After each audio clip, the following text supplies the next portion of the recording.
Aujourd'hui, j'ai envie de m'adresser à Nathalie Yambe, notre grande sœur panafricaine que j'aime beaucoup et qui brille par la force de son engagement contre l'impérialisme occidental et contre la spoliation des richesses africaines, contre notre continent, l'Afrique.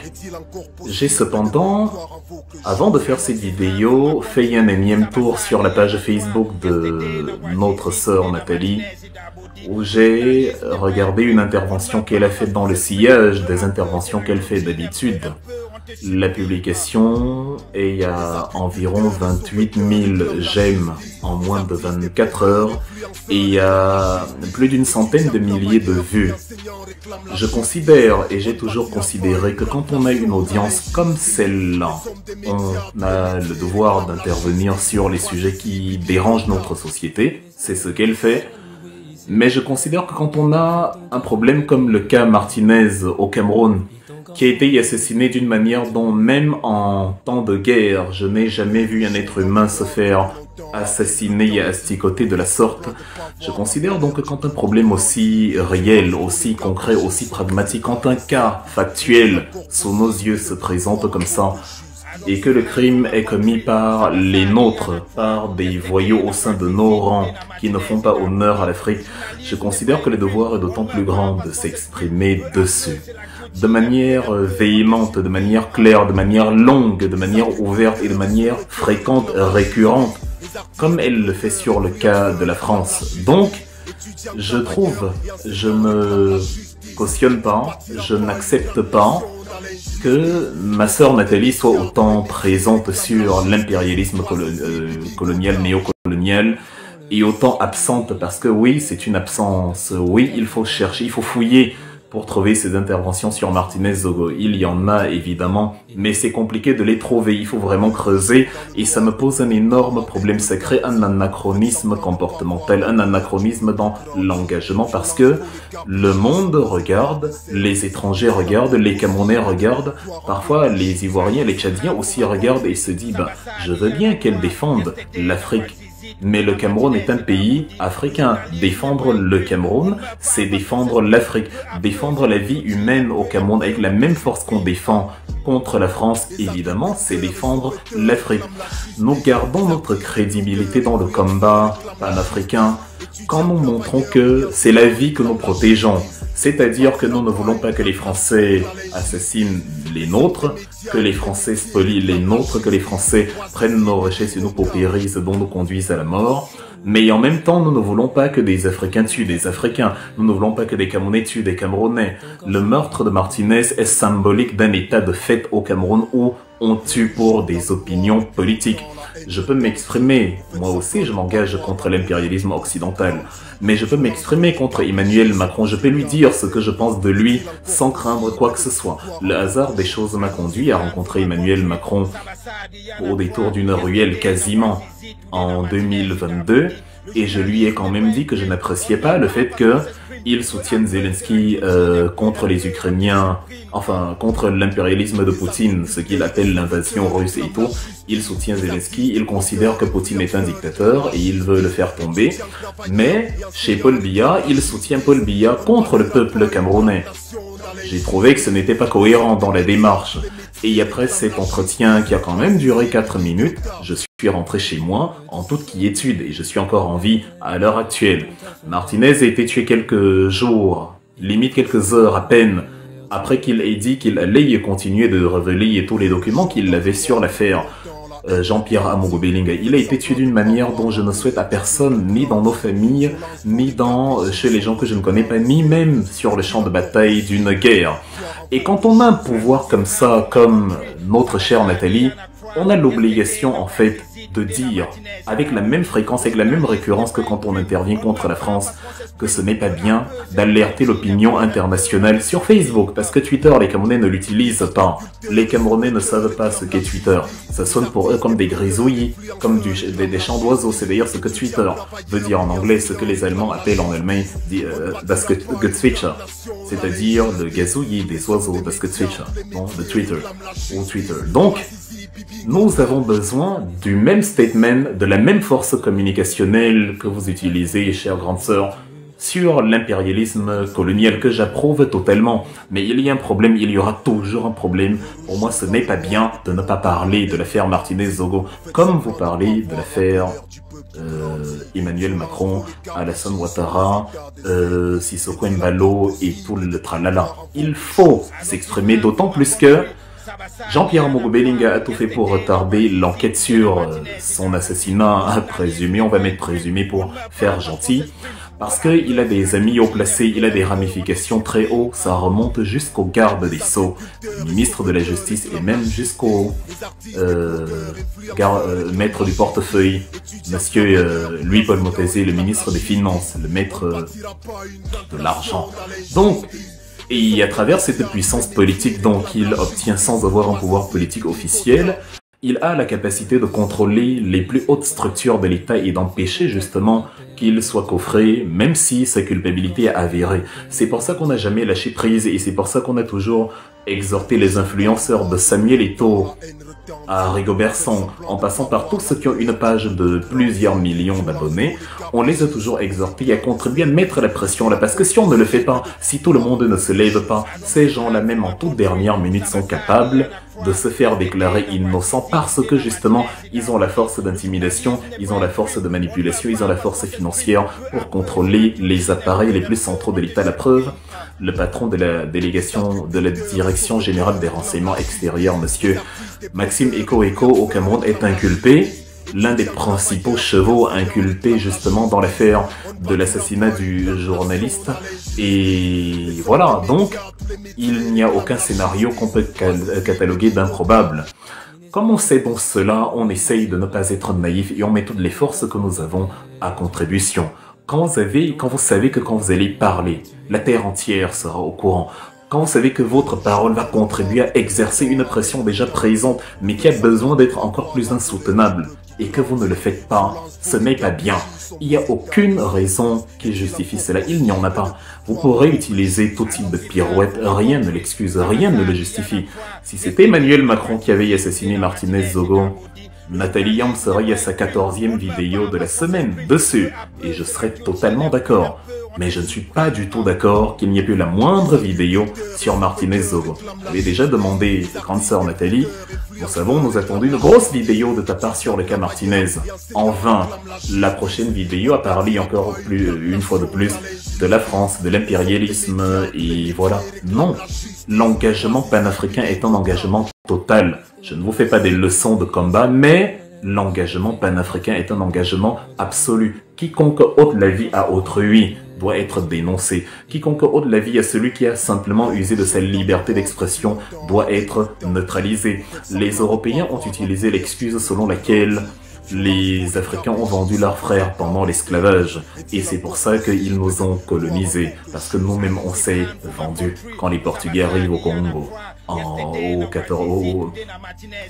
au Moyen-Âge, justement, on nous dit aujourd'hui, au XXIe siècle, que, en fait, bah voilà, si Nicolas V a écrit sa lettre de 1454, c'est parce que on avait déjà vu que quand on accédait aux côtes africaines, les Africains vendaient les frères.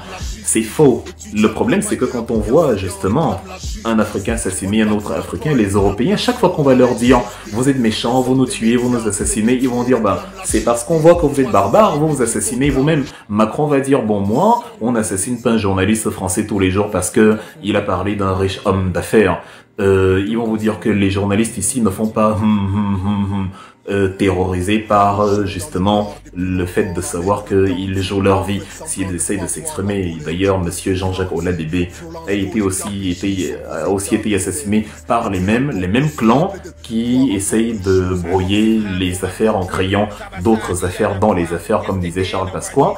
Et voilà, donc la situation est compliquée au Cameroun. C'est pour ça que le devoir oblige Samuel Eto'o, le devoir oblige Rigobert Song, le devoir oblige Nathalie Yamb à s'exprimer. Rien ne vous dit que ça ne vous arrivera pas demain, à vous ou à vos proches, ou je ne sais pas. C'est anachronique d'avoir perdu sa mère, d'être en deuil à la maison, et quand quelqu'un entre pour vous rendre visite, il vous voit en train de regarder un match de foot avec des manettes en main et en train de, voilà, de rigoler, de rire aux éclats, de ricaner à gorge déployée.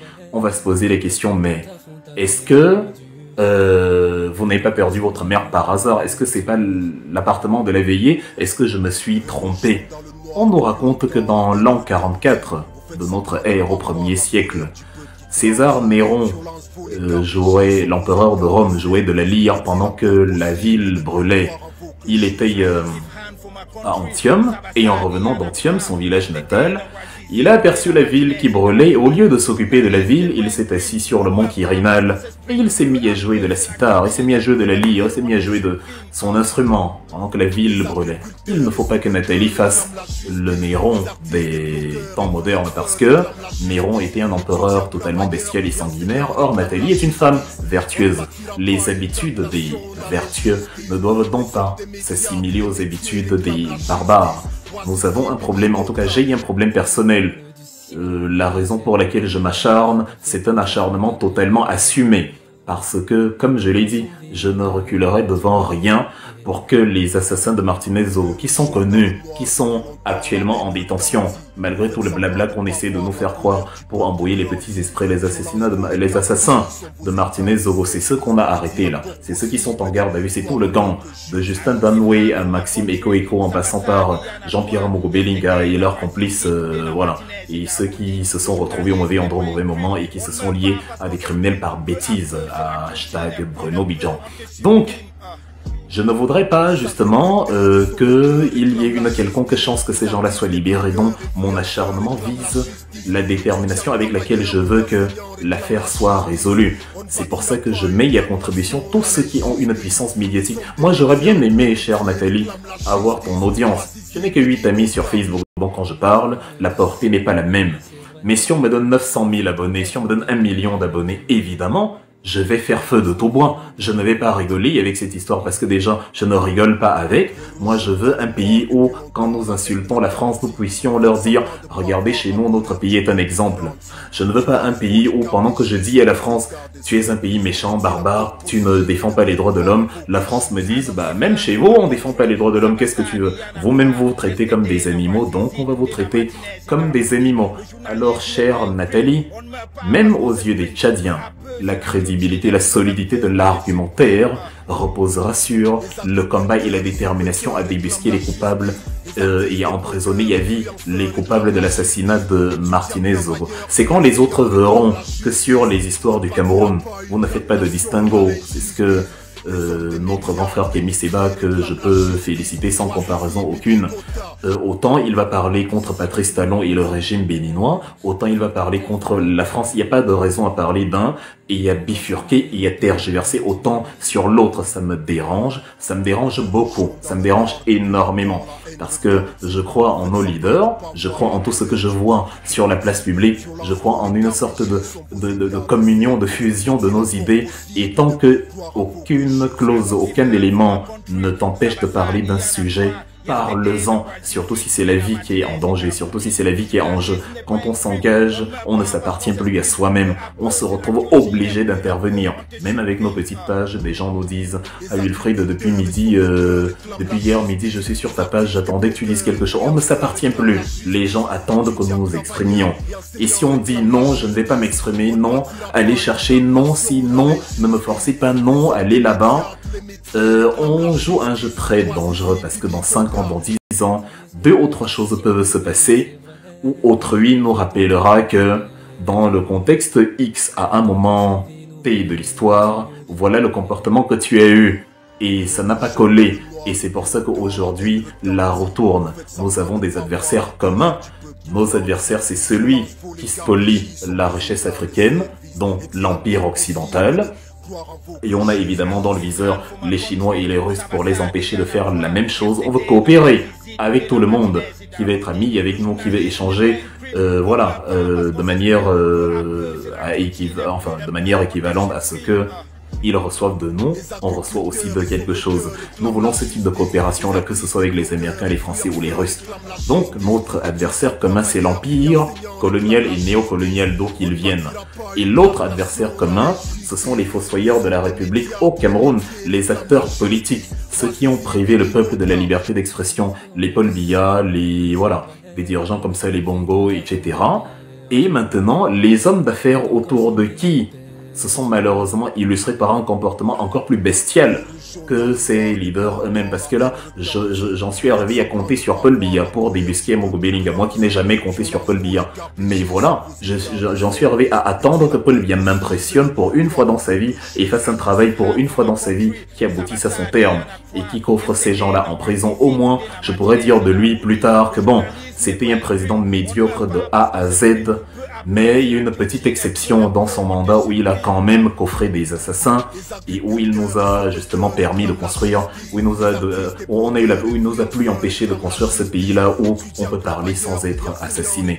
Donc je suis dérangé une fois encore de voir qu'on a des ennemis communs, mais que vous exprimez particulièrement sur un ennemi et que vous ne déployez absolument pas la même énergie pour l'autre.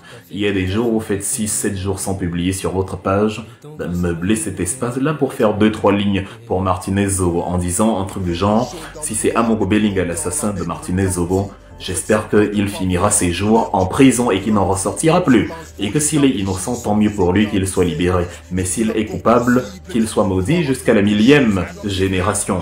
Enfin, qu'il soit maudit tout court, parce qu'on va pas maudire les enfants pour la bestialité de leur père, ils n'y sont pour rien. Mais en tout cas, c'est l'expression de la haine et de la rage et du mépris que j'ai envers des gens qui ôtent la vie humaine. C'est pour ça que j'appelle toutes les forces vertueuses. C'est pour ça que je ne supporte pas que Samuel Eto'o ait des publications lunaires, comme s'il ne voit pas ce qui se passe dans son pays. Kylian Mbappé n'aurait jamais fermé la bouche sur un meurtre comme ça là d'un journaliste en France. Kylian Mbappé s'est exprimé simplement sur une insulte adressée à Zinedine Zidane. Il n'aurait pas fermé la bouche sur le cas Martinez Zogo si ça avait été dans son pays. Et si Kylian Mbappé ne parle pas de Martinez Zogo, c'est parce que Samuel Eto'o n'en parle pas. Donc nous ne faisons pas connaître nos tragédies à l'international pour que justice soit faite. Mais si c'était un cas de journaliste assassiné en France, Mbappé y aurait parlé, et comme ça aurait fait une résonance mondiale, Samuel Eto'o aussi aurait parlé, il aurait compati. Ça aurait été un George Floyd, un Charlie, voilà. Les autres parlent de leur malheur et le monde les soutient. Parlons de nos malheurs pour que le monde nous soutienne, parce qu'il ne faut pas laisser la moindre ouverture à ces bandits, à ces cannibales qui ont assassiné Martinez et qui sont en train d'espérer, eux et les petits voyous qu'ils ont payés pour faire n'importe quoi sur l'espace public. Il ne faut pas leur laisser la moindre chance d'espérer que le commanditaire des assassinats, de l'assassinat de Martinez, puisse recouvrer la liberté un jour. Donc, chère Nathalie, je t'invite à t'exprimer. Solennellement, je t'invite à s'exprimer parce que tu as une puissance médiatique que je n'ai pas. Tu as une puissance médiatique que 10-15 d'entre nous n'ont pas. Tu as une puissance médiatique qui fera que quand on va te voir t'exprimer sur ta page, le monde entier sera au courant et justement la pression sera d'autant plus grande. Il n'y a pas de raison à ne pas le faire. Il n'y en a pas la moindre. Quelle que soit la tournure, la pirouette, le saïto qu'on opère, il n'y a pas la moindre raison de ne pas en parler. Ce n'est pas moi qui force ou qui insiste ou qui va obliger X ou Y à parler de quelque chose. Non, c'est le devoir au nom de la vie en sachant que nous ne sommes pas à l'abri, nous sommes tous des humains, en sachant que la même chose aurait pu arriver à l'un de nos proches et personne n'aurait dit je ne veux pas que les gens en parlent. Si ça avait été l'un de nos proches, on serait content que tout le monde en parle pour que justice soit faite. Alors, soyons les proches de ceux qui ne sont pas nos proches et ils seront justement nos proches quand cela arrivera à nos proches.